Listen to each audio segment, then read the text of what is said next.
kenapa sih Pak Prabowo nggak bisa lepas dari Pak Jokowi ya? Tapi kalau kita lihat lagi ke konteks Pak Jokowi misalnya dalam posisinya sebagai salah satu penasihat gitu ya, bahkan untuk nyari investor IKN aja kan itu gagal gitu ya. Dan hari ini kita tahu IKN sendiri mangkrak ya di banyak proyeknya. Kalau kita lihat keluhan-keluhan para kontraktor, ada banyak yang juga belum dibayar ya. Ini kompetensi semacam apa sih yang akhirnya membuat Pak Prabowo percaya bahwa Pak Jokowi bisa menjadi penasihat yang baik nih di sini gitu. Salah satu klausul di Undang-Undang BUMN termasuk yang mengatur soal dana antara. Kerugian dana antara bukan kerugian negara. Jangan pernah berharap misalnya ada tanda kutip fraud, penyimpangan di sini kemudian akan berujung ke kasus korupsi. Itu yang kemudian menurut kita jadi bahaya.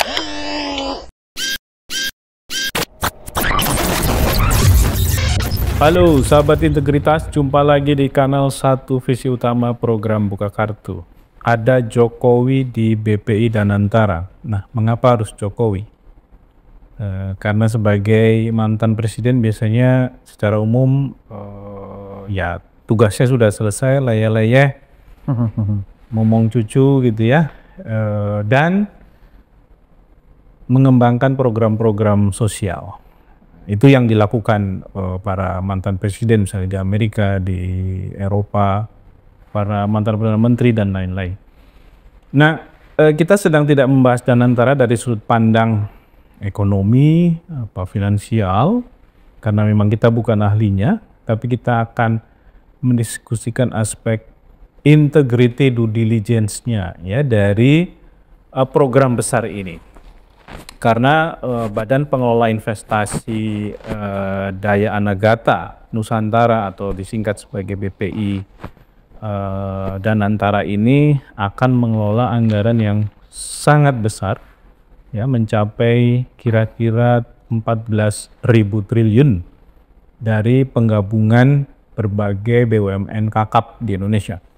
Ada bank-bank pemerintah yang besar, Mandiri, BRI, BNI ya. Ada juga Mind ID sendiri sebenarnya juga adalah merupakan super holding ya di industri tambang, dan ada lagi misalnya PLN ya. Nah, untuk mendiskusikan soal aspek integritinya dari kebijakan ini, karena kita percaya kebijakan apapun dengan tujuan apapun yang dianggap baik, dia akan sering kali kehilangan tujuannya apabila tidak ditata integritasnya, tidak dibangun tata kelolanya yang baik, dan tidak dibangun juga dengan dasar goodwill dan political will yang kuat.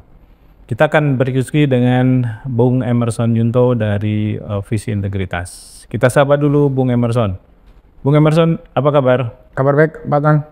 Ini ada Jokowi di BPI Danantara. Sepertinya dia tidak ingin beristirahat. Sepertinya ada situasi post power syndrome, sehingga harus ikut-ikut atau diajak gitu ya, atau program-program yang diluncurkan oleh Pak Prabowo. Tanggapannya Bung Emerson? Ini menarik ya, Jokowi diangkat sebagai salah satu Dewan Penasehat di Danantara di tengah riuhnya aksi-aksi mahasiswa. Salah satunya adalah soal adili Jokowi gitu ya. Pertama itu menjadi bertolak belakang tuh dengan semangatnya Pak Prabowo dengan menempatkan Jokowi sebagai salah satu anggota Dewan Penasehat bersama dengan Pak SBY. Itu diharapkan meningkatkan kepercayaan masyarakat atau kepercayaan investor gitu ya. Nah, padahal di satu sisi kepercayaan orang kepada Jokowi, khususnya teman-teman di kalangan mahasiswa, kemudian beberapa intelektual itu sangat sudah jauh dari kata percaya begitu ya. Nah, kemudian bicara soal integritas, ini kan menarik. Pak Jokowi kan finalis ya, salah satu pemimpin dunia yang dianggap tidak berintegritas ya, hasil dari OCRP ya, salah satu lembaga yang memberikan penilaian terkait dengan persoalan-persoalan korupsi atau kebijakan yang mengarah kepada korupsi. Jadi pemilihan Pak Jokowi sebagai Dewan Penasehat menurut saya ini satu kekeliruan ya dilakukan oleh Pak Prabowo ya, menempatkan Jokowi sebagai penasehat di tengah situasi ketidakpercayaan pada Jokowi itu semakin juga justru mengurangi kepercayaan terhadap keberadaan lembaga baru ini yang nantinya akan mengelola aset dan juga berinvestasi gitu. Iya, dan sepertinya Pak Prabowo sendiri juga tidak tidak bisa lepas ya dari pengaruh atau dari keterikatannya dengan Jokowi. Misalnya ketika acara besar Partai Gerindra beberapa waktu lalu, bahkan di tengah pidatonya Prabowo meneriakkan hidup Jokowi, Jokowi gitu ya. Dan sementara publik yang kritis melihat bahwa gelapnya Indonesia hari ini gitu ya, yang itu ditandai dengan berbagai macam tentu saja data pendukung ya. Itu mengatakan bahwa salah satu biang keroknya adalah karena leadership yang dimainkan atau diperankan oleh Jokowi selama 2 periode kepemimpinannya. Ada kasus laut dipagarin, ya. Kemudian juga masyarakat secara umum kalau kita lihat di sosial media, mereka itu melihat Jokowi dianggap sebagai pemimpin yang suka berbohong ya. Kita tahu misalnya dalam kasus IKN, katanya kan dalam beberapa pidato itu investor dari negara luar banyak masuk ya. Luar sudah masuk, sudah ngantri gitu ya. Bahkan kemudian juga sudah memberikan komitmen, tapi ternyata ngeprank gitu ya. Yang didorong adalah konsorsium Nusantara, yang itu adalah para pengusaha-pengusaha lokal, domestik, yang juga dalam konteks itu akhirnya ada kompensasi dalam bentuk kebijakan lain, misalnya PSN gitu ya. Nah itu gimana Bung Emerson? Ya, ini yang juga apa ya? Kan semangat Danantara itu kan ingin mendorong menuju Indonesia emas gitu ya. Indonesia emas 2045 kan kalau goal tujuan akhirnya di situ. Tapi dengan keberadaan Danantara sekarang yang diisi oleh orang-orang yang sebenarnya dari sisi aspek integritasnya diragukan gitu ya. Ini kalau mungkin agak ikut-ikut atau misalnya mendekati aksi yang sedang dilakukan oleh teman-teman mahasiswa Indonesia gelap gitu ya. Ini mungkin jadi Indonesia remang-remang nih kalau dengan keberadaan Danantara yang digerebek dong. Entah remang-remang, abu-abu atau kelam gitu. Jadi warnanya bukan warna cerah gitu ya, Pak. Jadi justru yang sekarang terjadi adalah banyak kekhawatiran dengan keberadaan lembaga ini di luar posisi Pak Jokowi ya. Itu juga isu-isu yang lain masih muncul, misalnya soal konflik kepentingan di antara misalnya antara dewan pengawas, kemudian juga badan pelaksana, yang itu kemudian menimbulkan orang jadi prasangka, kemudian justru buat khawatir gitu buat investor ke depan. Nah, di sisi yang lain juga ini menarik nih kalau bicara soal dunia perpolitikan saat ini ya. Jadi pertanyaannya kenapa sih Pak Prabowo nggak bisa lepas dari Pak Jokowi? Apa-apa nasihat, apa-apa disanjung, apa-apa dilibatin gitu. Padahal kalau kita lihat kompetensinya lah ya, misalnya Pak Jokowi dalam isu sovereign investment fund atau sovereign wealth fund gitu ya, yang dibentuk oleh Indonesia. Sebenarnya ini kan kita bisa dianggap ketinggalan lah, karena negara-negara ini sudah ada kebijakan itu terlebih dulu. Misalnya kalau di Singapura itu malah ada beberapa listnya, termasuk Temasek yang sering dijadikan rujukan. Malaysia juga punya, kemudian negara-negara Eropa sudah duluan, dan Donald Trump juga akan meluncurkan program yang sama atau kebijakan yang sama. Negara-negara Timur Tengah juga seperti itu ya, mereka juga membuat, Iran juga sebenarnya punya. Tapi kan kalau kita bicara mengenai kompetensi ya, bukan kita meremehkan Pak Jokowi karena dia ternyata terbukti mampu menjadi presiden 2 kali gitu ya. Itu kan berarti dia punya sesuatu gitu. Tapi dalam konteks ini adalah sebuah program super besar gitu ya. Karena tujuannya kan juga supaya dana-dana dividen yang Dari BUMN. BUMN itu bisa diaktifasi sebagai sebuah investasi yang kemungkinan akan menguntungkan Indonesia. Tapi kalau kita lihat lagi ke konteks Pak Jokowi misalnya dalam posisinya sebagai salah satu penasihat gitu ya, kan bahkan untuk nyari investor IKN aja kan itu gagal gitu ya. Dan hari ini kita tahu IKN sendiri mangkrak ya di banyak proyeknya. Kalau kita lihat keluhan-keluhan para kontraktor, ada banyak yang juga belum dibayar ya, akhirnya diputus proyeknya, belum selesai kemudian berhenti dan lain-lain. Nah ini kompetensi semacam apa sih yang kemudian akhirnya membuat Pak Prabowo percaya bahwa Pak Jokowi bisa menjadi penasihat yang baik nih di sini gitu? Mungkin dimaksudkan mungkin pakar kegagalan kali ya. Jadi belajar kegagalan tuh sama siapa ya, Pak Jokowi. Ya, Jadi atau mungkin ini adalah satu ya katakanlah bagian dari kompromi politik ya, meskipun nanti nasihatnya nggak akan didengar gitu ya. ya ini kan kalau dilihat dari apa ya,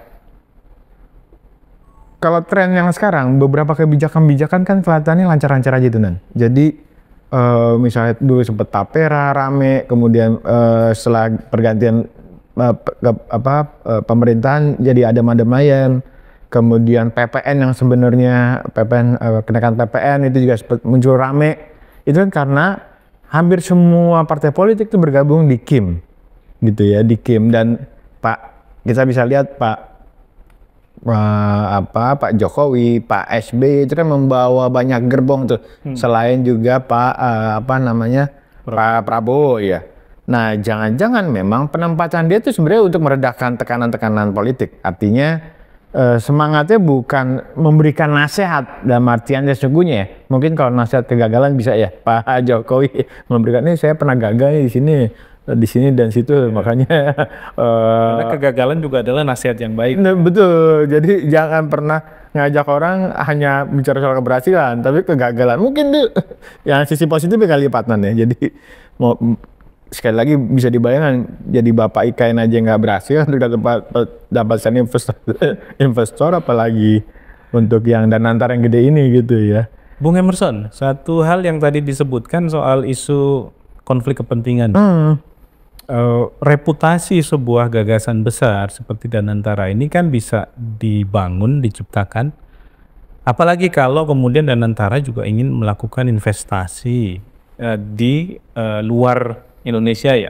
Mereka ingin main di pasar global gitu ya. Itu kan tentu adalah reputasi yang diperhitungkan. Meskipun di Amerika juga sedang mengalami fase penurunan komitmen terhadap isu integritasnya, karena Donald Trump itu sebagai presiden sudah membolehkan pengusaha-pengusaha Amerika yang berbisnis di luar negeri itu untuk menyuap ya apabila mereka kalah dalam kompetisi misalnya.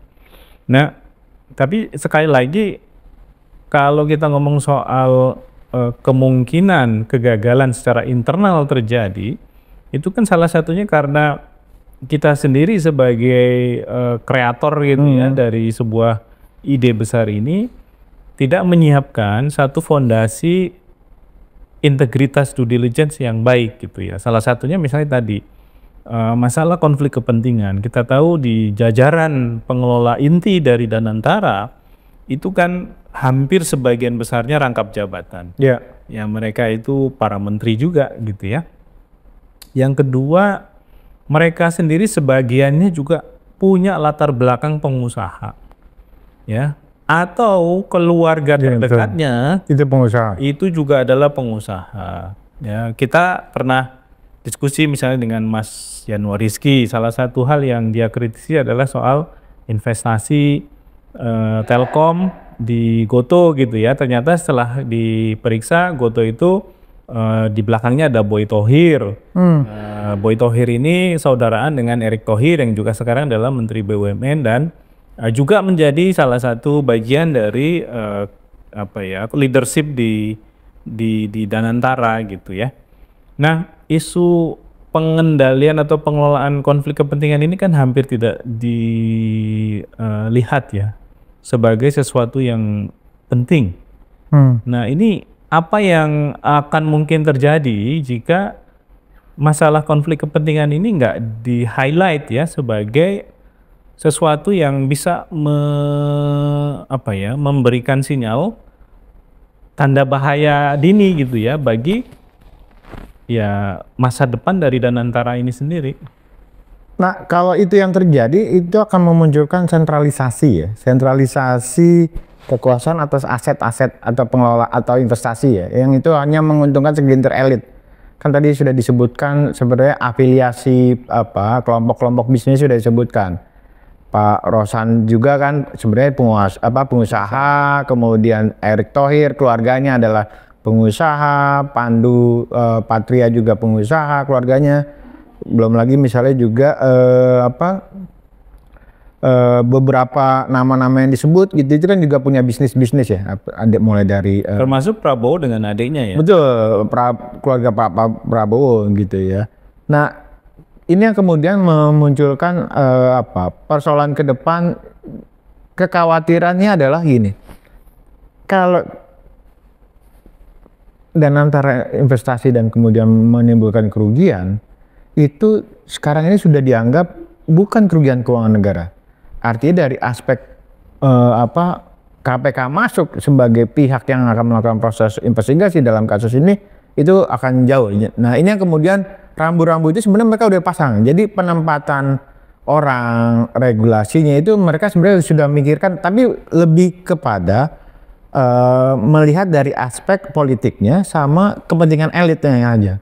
Jadi bukan dimaksudkan buat memberikan keuntungan sebesar-besarnya buat rakyat, sebagaimana tujuan mulia Danantara gitu ya. Itu pidato juga yang disampaikan. Betul, misalnya menjalankan prinsip kehati-hatian, bagaimana misalnya dikelola secara dengan tata kelola yang baik, bagaimana mungkin kita bicara soal tata kelola baik kalau misalnya badan pelaksananya, dewan penasihat itu masih rangkap jabatan. Agak sulit dibayangkan regulator sama operator itu jadi satu tempat gitu ya. Erick Thohir kemudian sebagai badan pengawas mengawasi badan pelaksananya misalnya yang wakil Menteri BUMN misalnya begitu.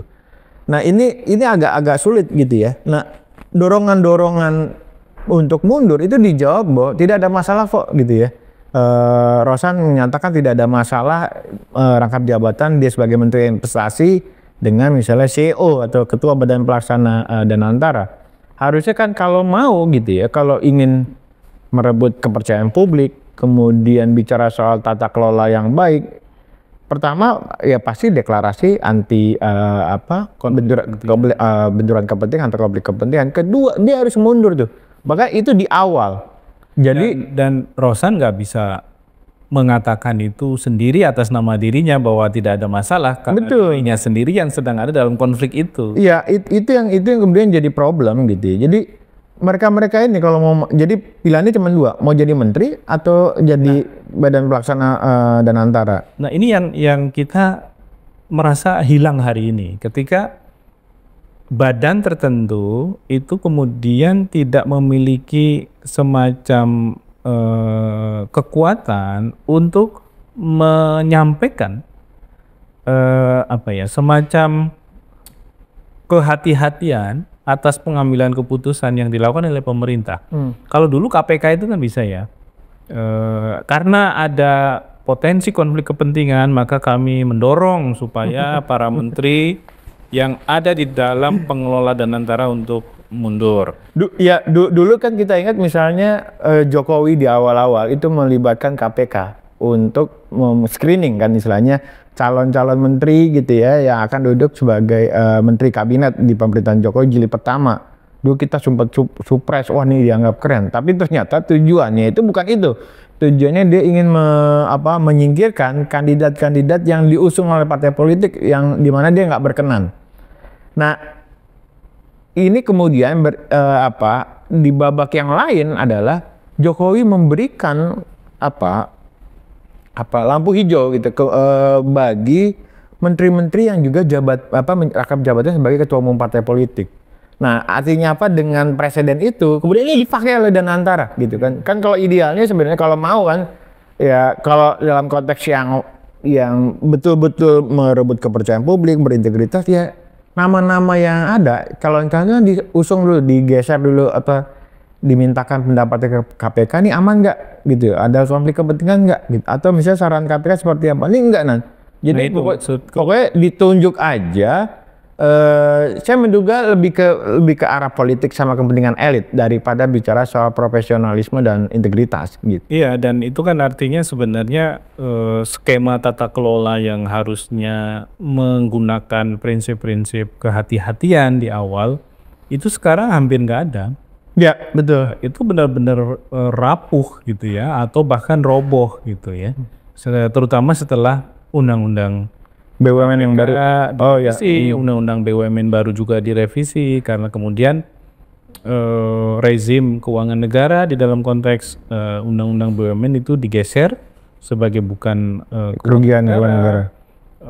Bahkan komisaris dan direksi ya, kabarnya kita belum baca secara rinci undang-undang barunya, juga tidak bisa dijerat dengan undang-undang korupsi, tipikor atau korupsi gitu ya.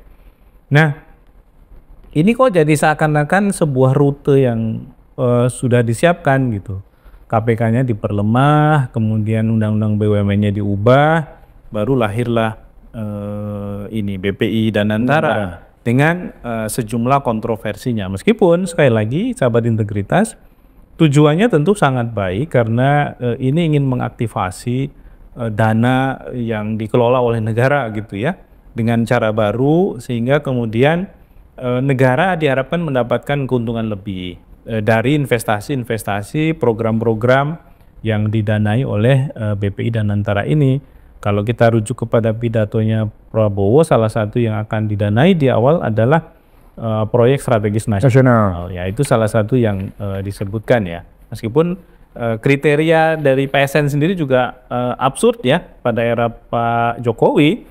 Misalnya PSN PIK 2, PSN BSD ya, dan beberapa yang lain yang kemudian justru menimbulkan persoalan baru ya, keterkaitannya antara hubungan pengusaha yang mendapatkan status PSN dengan warga sekitar gitu ya. Jadi kemaslahatan siapa jadinya yang kemudian disasar gitu kalau akhirnya punya dampak yang tidak diharapkan ya dari kebijakan-kebijakan yang masih kecil sekarang gitu. Nah, Bung Emerson, tadi aspek governance-nya masih banyak sekali fondasi yang rapuh gitu. Betul. Nah sekarang kalau kita rujuk kepada kasus-kasus atau pengalaman Indonesia masa lalu ya, kan kalau modelnya adalah investasi, pendanaan dari proyek-proyek gitu ya, itu kan selalu kita tersandung dengan kasus korupsi, masalah korupsi. Nah, kira-kira catatannya ada nggak di sini? Ya ini apa ya? Itu sebenarnya agak saya nggak tahu sebutannya pintar atau licik gitu ya. Jadi itu udah ditutup dengan salah satu klausul di Undang-Undang BUMN, termasuk yang mengatur soal Danantara. Kerugian Danantara bukan kerugian negara. Artinya apa? Jadi mungkin kalaupun dibicara skandal, bukan skandal korupsi tanda kutip ya, tapi skandal yang dilakukan oleh penegak hukum yang lain, misalnya kepolisian atau kejaksaan yang secara struktural mereka ada di bawah presiden. Kemungkinan ada kasus-kasus yang muncul, saya kok nggak terlalu yakin. Jadi mungkin akan ada upaya-upaya meminimalisir bahwa ini hanya bicara soal risiko bisnis, bukan praktek korupsi. Padahal resiko-resiko bisnis yang memberikan kerugian keuangan negara waktu itu di era sebelumnya itu bisa dianggap sebagai korupsi. Jadi apakah ini akan terjadi kayak Jiwasraya Jilid yang kedua dan sebagainya, saya kok agak ragu gitu ya, Pak Adnan. Jadi meskipun secara substansi masalahnya bisa jadi sama. Sebenarnya sama gitu, tapi kemudian bungkusnya menjadi beda.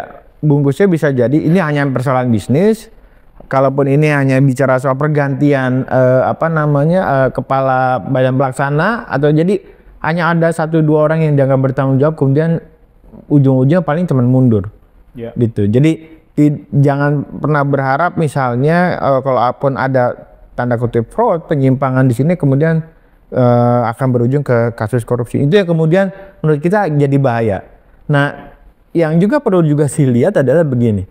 Ketika proses pembentukan dana antara, DPR itu ada mayem partner. Ya tadi karena dia begitu pintar menempatkan apa sih namanya tokoh-tokoh kunci ya yang dianggap membawa gerbong partai politik. Jadi orang mau kritik terhadap atau khawatir terhadap udah dana sampai antara. awatokna ini kayak. Iya, jadi ya segaris sebangun jadinya. Jadi dianggap ya kita selalu mendukung apa yang dilakukan oleh Stempel ya. Pak Prabowo, nggak boleh ada kritik terhadap Prabowo. Itu yang kemudian statement muncul yang di sejumlah politisi di Kim ya, begitu. Oke. Nah, yang bahaya sahabat integritas karena yang akan mengambil keputusan di Danantara nanti ketika ini sudah bergerak sebagai sebuah activity bisnis itu juga adalah para politisi.